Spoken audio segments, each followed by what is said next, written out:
you're about to meet a good friend of ours. So we're ready to do a fun-filled, active summer. It waits all of us in Rhode Island, especially in Providence, and it's starting right now. We have a great guest ready to pique your interest about all things that are Rhode Island and Providence. And we have an interesting topic to follow, which is there's been a party in New York, and you won't believe what it is and why it matters. Let's start off first with a good friend of mine. I want to say Rick Simone, who's with us, that you can see. Welcome, Rick. Thank you, Deb. Thank you, Steve. Hi, Rick. I want to say that I've known Rick. Is there something going on in the city today? There's a few things going on, just a few things happening. No, fill us in, please. Yes. Let's give him a little background first. How about if we say, I have to say, I was a teacher. I was an adjunct faculty way back in the day when Rick was a star student at Johnson & Wales University in the marketing department. He aced it. And I wasn't too easy on him, but he's been involved with restaurants. He's been involved with marketing. He's been involved very heavily with Rhode Island tourism. And all that's going on with FIFA and that excitement. So I think let's just pass that baton right now, as you were saying, Cass. Okay, Rick, take it away. Of course. Thank you guys again for having me. I'm always love getting together, the two of you. Now this season is an incredible season for the Providence and the state of Rhode Island as a whole. I have my hand involved in many things in different ways, and happy to be a part of how much this season is going to matter to us. So to start, we can go with my dear love of Federal Hill. We just came off of the St. Joseph's Feast on Federal Hill, which was a 3-day festival. Amazing warm weekend, one night of rain, which was very late, which didn't bother us, but had a great crowd of 50,000 people over 3 days. And now tomorrow, this Saturday, the June 13th, we begin Al Fresco on the Hill for 11 Saturdays. So that's where the avenue shuts down and becomes this beautiful European-style atmosphere where the restaurants and retailers spill out onto the avenue. It's really, really a special environment. I like to tell people when you come up, go one place for an appetizer, one place for dinner, one place for dessert, and then have a drink before you leave. Smart. That's good. There was some conversation, wasn't there, Rick, about keeping from Atwell's to Acorn Street closed down for the whole thing, but you're just doing it on Saturdays. Is that what we understand correctly? Yeah, we're just doing it on Saturdays. Yep. It's only on Saturdays from Atwell's to Acorn. The only particular Saturday we're not doing it this time block this year is June 20th because of the city, quite frankly, has so much going on. They didn't have enough public safety resources to assist us. So June 20th is during the Pride Festival and also the World Cup activities with FIFA in the city. So that, unfortunately, we had to bump out for that one weekend so that we could keep everybody safe and work with the city on it. But it's a great time. Lots of roving entertainers and performers, a live stage that's up consistently. And there are this year 34 participants between restaurants and retailers of restaurants out there. So lots of choices for you if you're coming up. Next, I can definitely touch upon Waterfire. I'm a proud board member to sit on the board for Waterfire. And I've been involved with Waterfire since I graduated Johnson & Wales University. A few years. Yeah, just a few years. But I've been involved in one way or another through tourism positions and now having a seat on the board. And it's an exciting season. This is the most Waterfires they've had since before COVID. So the Waterfire schedule is really jam-packed with full lightings, partial lightings. There's a very, very special lighting for the 250th anniversary of the United States on July 4th. They're working with the 250th committee, so that's going to be a really special lighting. I really suggest people go to the waterfire.org website to get that information because there is so much you can take off and digest off of that. For many who might not be familiar with downtown Providence, and those who are coming from other states, other countries, we aren't known to be a very walkable city. How has that changed? Because I know you're talking about Waterfire, also Federal Hill, where the restaurants and the vibrant activities are there, plus that thing that you're going to talk about called the Fan Zone. What's that like? What's it like? So I have to say that I feel differently on that. I've always felt that Providence is a walkable city, and when I bring other people here, they tend to realize it pretty quickly. I mean, if you think about it, I can be from in the heart of downtown to the Arch on Federal Hill in a 15-minute walk. And it's the same thing when you're in downtown now to go to Waterfire or go to the Fan Zone. And I think, something I discovered yesterday, which actually goes directly to your point, is the PVD Fan Zone did launch yesterday. They launched it for the first official day yesterday. And after I went to the ribbon cutting and left the ribbon cutting, I ran into two Scots, two people from the Tartan Army that are here to watch the thing. And one of the first comments they said to me is that they'd been walking around for 3 hours and they couldn't imagine the amount of things that they found. So I think Europeans in particular, those tourists coming here, have a different mentality about what's close and what isn't. Yeah. So that was good to hear. It was heartwarming to hear that yesterday. And it was funny because I ran into him in all places. I ran into him in Providence Place Mall after I left the event yesterday. So that's a really good thing to hear. So I do encourage people, and even us as Rhode Islanders, who 15 minutes is far for us in Rhode Island to travel anywhere. That's a good point. So I think that you should take that chance. It's worth it. Like, once you park a car, I always tell people it's worth it to go out and explore. And we do have a very, very safe city. I have a lot of faith in our public servants that are in the fire and police departments, and I think we are very fortunate in that way in Providence. Cass, do you think you'd ever go down to the PVD? What is the PVD fan zone? Fan zones.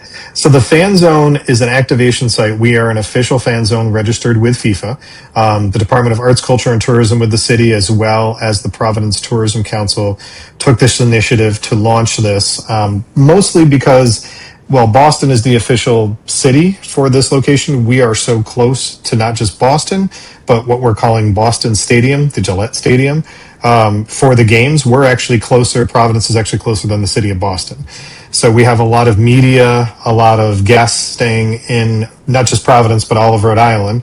And we have a lot of media, tourists, guests, and a lot of activity of people that just want to come to this area because it's more affordable to do so in this area. So it's been a really good win for the city of Providence to have this. So we're getting a lot of that recognition of people coming here. So our teams got together and came up with this fan zone to work with FIFA to launch. And for 39 days that is going on, it's really, really exciting. Lots of games, activities. There's a lot of stuff going on, and not to mention every game. So for all 39 days, every game that's being played around the country is taking shape there. So it's a really exciting event to be a part of. Is that game soccer? Yeah, that game is soccer. That game is soccer. So it's what's amazing is the screen is huge.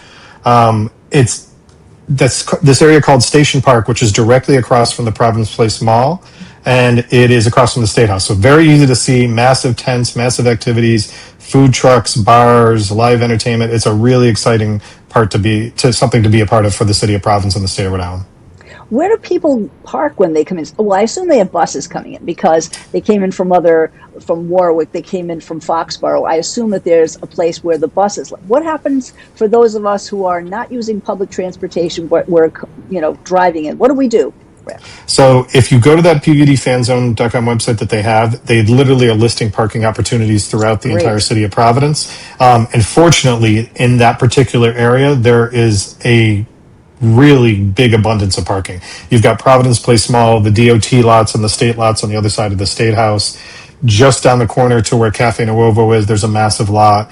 Parking garage on American Expressway. There's a lot of parking. Cass, I think I want to go, but I want to ask, and Rick's probably the guy to ask. We can see what dates the games are and that you're going to hear in Boston Stadium. And you said PVD Fan Zone is going to broadcast all of them.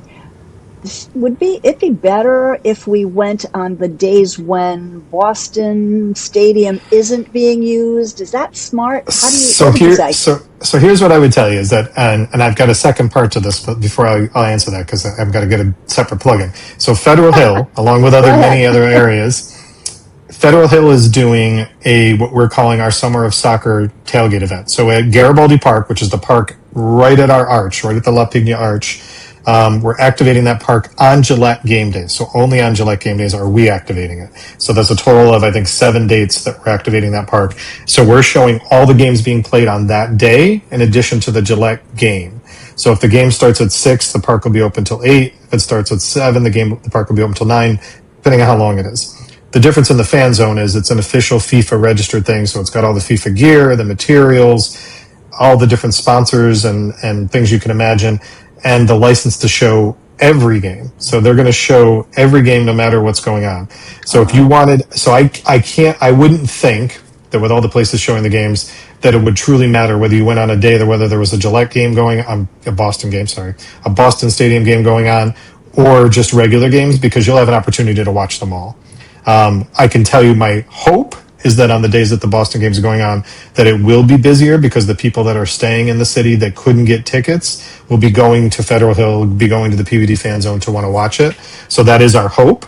But folks like yourselves, you're going to find a comfortable, enjoyable space to sit down, have something to eat, have a glass of wine, a beer, whatever it is you want to have to enjoy. What I found yesterday, and I love this, what I found yesterday was definitely amazing people watching to see the different crowds of people coming in.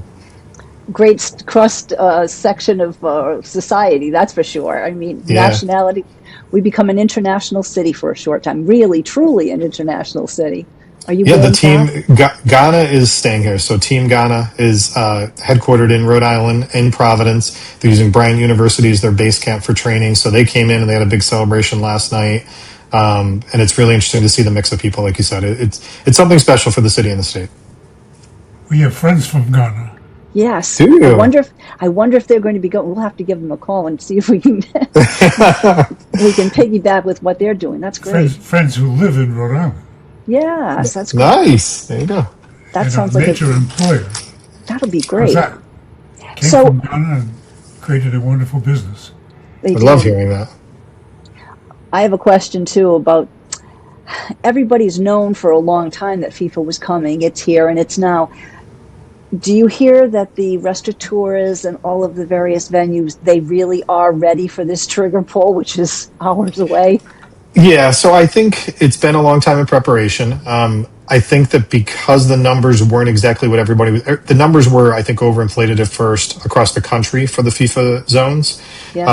So I think that what we're looking at is that just as a guesstimate, say that there's 250, 300,000 people that come in over the 6 weeks. I think our establishments can handle that because it's spread out over the time frame for it. I can tell you that what we have pushed for successfully, both in Federal Hill and throughout downtown Providence, through another group that I work with, the Rhode Island Small Business Coalition, is to get extra space. So I've got specific restaurants on Federal Hill that are doing bump out expansions every day of the week during FIFA so that they could pick up an extra 20, 30 seats to help them with any influx that comes through. I can also tell you that the restaurant's prepared for hiring more staff and bringing more people on and training them. I've got restaurants that have opened up extra hours. I've got restaurants that have not closed between lunch and dinner hours and stayed open. So I think that there's been a lot of accommodations that have been made to manage this. And people, the small business community as a whole, not just restaurateurs, but retailers, salons, even gyms. Yeah, they're all excited for it because we have come off a really tough winter. The first quarter this year was extremely tough with the cold and then the blizzard. So it was a really tough first quarter, and everybody needs this second and third quarter to go strong. We have so much going on in Providence, and it's such a gem. I mean, between the stunning historic architecture, we have retail therapy. We have wonderfully cool shopping. We've got great restaurants. They're renowned. I assume people are going to go to Boston too, but we have great restaurants. I think that's terrific. Oh, I have to ask. You probably answered it already, but please forgive. So in Europe, you can walk the streets with your little glass of vino. Can you do that Saturday or only Saturday? So in the special event areas like the PVD Fan Zone, yes, you can do that. On Federal Hill for our events like El Fresco and the tailgate parties that we're doing, yes, you can do that. So in the specific zones where there's events going on, but for example, you wouldn't be able to walk from the Graduate Hotel to Federal Hill with a drink in your hand. Good to know. Okay, fair enough. Well, at least we expanded. We're getting there slowly but surely. We're getting there. I want to bring up an important point for you, since you're managing director of the Rhode Island Small Business Coalition. Yep. You're being interviewed by the only husband and wife team who has been honored by the Small Business Administration. A gratuitous plug.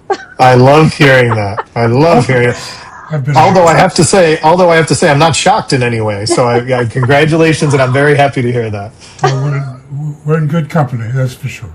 I think Yeah. I have to say, Rick, here you and I have marketing, advertising, PR agencies. I never do my own PR. Cass has got it nailed, and he isn't even in that business. He's a good representation for the both of you. That is so funny. Okay, Cass, you had your moment. That's so I funny. thought it was a wonderful honor to get. It It was. was. There's no Having question. been a former small business guy Yes, we have. myself Yes. with several stores, Keep it going. I love that. I love it. Oh, I love it. Good for you, Cass. So, Rick, do we have any parting shots or parting bits of information or secret tips that you can tune us into before we let you go? I definitely tell everybody to go to these websites. So federalhillprov.com, the PVDfanzone.com, and waterfire.org. Go to those sites for the particular things we talked about today because they have every piece of information that you really need. My tip to people is that if you are going out during these next 6 weeks that we're in now, try to make reservations because it is going to be busier than usual, and not just in Providence. I'm talking Newport, Central Falls, Pawtucket, East Providence, everybody that's got activities going on. It's going to be busier than normal with all of our guests in town. So go out and enjoy, take advantage of things, but just give yourself a little more time to be prepared and make the plans. That's all. That's good to know. I'm glad to hear you mentioned Central Falls and Pawtucket. Of course, that makes perfect sense. I hope that the bounty gets spread out throughout the state. That's great. It will. It will. Everyone's been working hard on this. There's been, like I said, a full year of planning and meetings with all the different groups, all the different cities and towns. So I'm really proud of our state and how everybody's come together. This has been great fun. Thank you both for having me. I appreciate It's also been a great an opportunity for those of us who are over 49 who didn't know anything about soccer when we were in high school. Shame on you. Well, I'm in that same boat, Cass, because I have my son educating me on a regular basis. So I'm in that same boat with her. Well, That's great. Debbie can teach you too because she's an expert on soccer. No, I'm not, but I do love it. I'm very good on the other football, which I'm still a football guy. I'm with you on that, Cass. I have to start paying him to do my PR. I love it. Who better than Rick Simone to help kick off this terrific season? I wish you the best. I wish Rhode Island the best. We wish Rhode Island the best. Okay, we'll let you go and we'll wrap up and we'll tune in later with you. Thank you both for having me. Thanks so much, Rick. Take care. Be well. That's great. Wow. I think that Rick was the ideal person for us to speak to about this. That's perfect. He's got from Waterfire to PVD Fan Zone to the restaurants. He's got it. Well, he is the only person that I've ever met who actually knows every inch of this event. I mean, I don't. I don't know you, Deb. How much of this? I do not. I do not. Rattle it all off. Well, he is Mr. Providence, and I know he beats feet in the cobblestones of Providence all the time. So that's terrific. Does the SBA know about him? Oh, yes, I think they know him very well. They know him very well. Maybe they'll have a dinner for him, too. You know what? I'm going to whisper in their ear. I think that would be a very good idea. I think that would be a very good idea. Yes, I think you're absolutely right. So I think we should switch, while we're still talking about living the good life on livingthegooдлifepodcast.com. It's kind of interesting. Here we're talking about a fast-paced thing that's going on during the next 39 days, but how about the quiet activity? Do you know that living the good life, as we know, also means good reading, and there's good news and much hope that could be returning because a little thing happened in New York that turned out to be a very big party. They had an open house, get this, a reading party at the public library in New York, and it was jammed. What do you think about that, Cass? People aren't reading. I guess they are. Well, we've been told for quite a while that that's a big problem in our education process. I can remember over the years, I've been on radio for 40 years here, and I interviewed over 4,000 authors and we've sent their books in advance, autographed, hardcover books. And I thought, wow, I'm going to donate all these thousands of books to my university, which happened to be URI. Yes. Guess what? They didn't want them. I said, wait a minute. You don't want 4,000 free, expensive books for a radio audience that I think would like to read, and they're all some of the best books ever written, and that nobody wanted them. And so now they fill our house. And my own library helps to sink it too. But but to your point, you wanted to donate them. The crux of this article that was written by a Brian Bannon, maybe it was the end of May, I guess it was, as he was saying, the problem has been that there are too few public libraries that have books in them right now. There is a paucity of them. Now, I understand that many people can read online and and there's nothing wrong with that, but how about the fact that many of those states that we know of where there are lower income housing, lower income areas, children don't go to libraries. The libraries aren't stocked with books. I can't believe that. I mean, in our country, that is just hard to believe. It's just hard to believe. No. We know we have to teach kids to read in the first place. I suppose, back that up a minute. We have to make sure the kids can read. But isn't it interesting, Cass, that when they had this great reading party, people came from everywhere. They were talking about from the Bronx, they came from Queens, they came from where? In other words, throughout the boroughs. People showed up in New York. Yeah. That's unbelievable. But they need to have public places like libraries for kids to go to, and I cannot believe that they don't feel that they need a building full of books anymore because we have Amazon. But those kids who are in the lower income areas, many of them don't even have internet. Another thing we can't believe. So they can't download a book from Amazon and read it either. That's just terrible. Terrible. Well, many of these children also, pardon me for talking about an agency that I love, called the Big Brother program, and many of these children don't have a dad at home.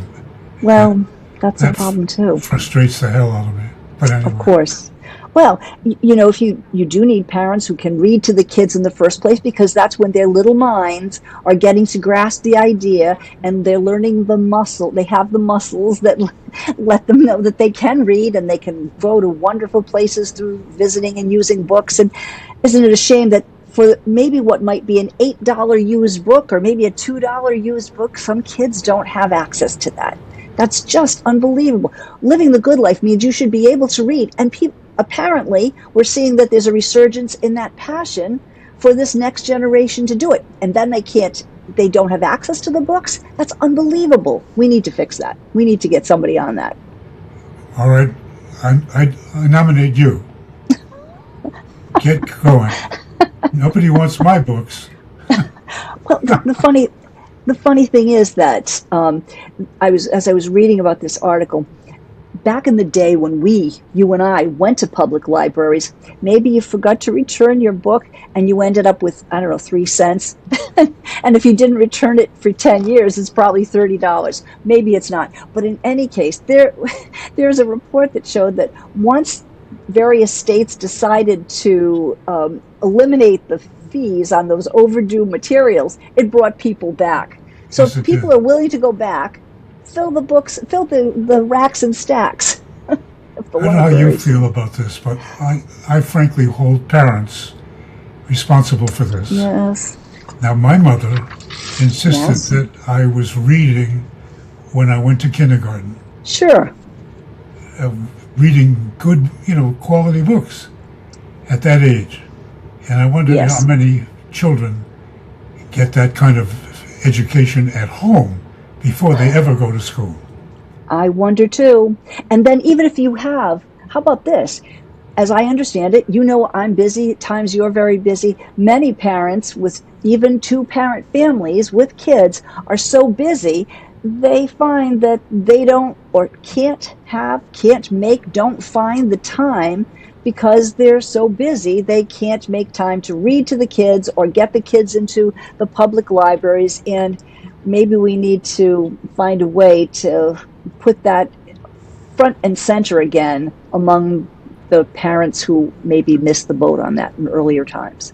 You need the books in the homes as well as the public libraries, and that needs to happen. That really needs to happen. Parents, pay attention.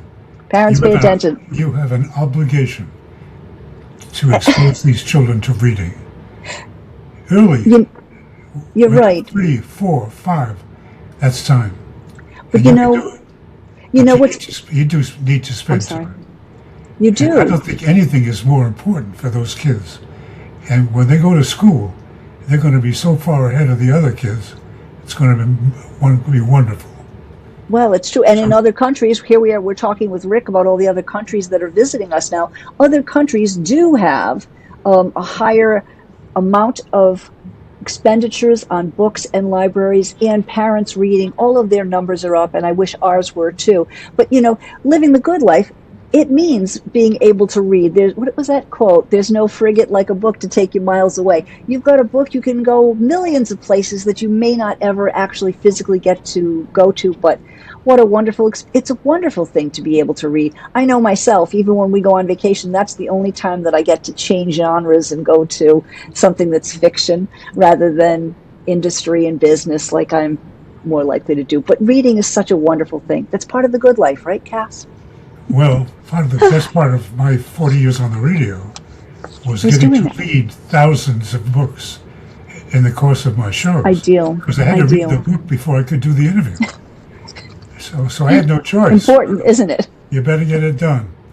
Lest you open your mouth and remove all doubt. Lest you remove all doubt one minute you open your mouth, right? You have to have it done. That's great. Well, so we've talked about the very active time that you can have this summer, but also quiet times, rainy days, pick up a book, right? What do you think? Good idea. Well, I think that's enough of it for today, and we hope that you will continue to stay tuned to Living the Good Life as podcast.com, livingthegoodlifepodcast.com. I'm Deb Moraes. I'm Steve Cass. And I guess we're out. We're out. Goodbye. We're out. See you again soon. See you soon.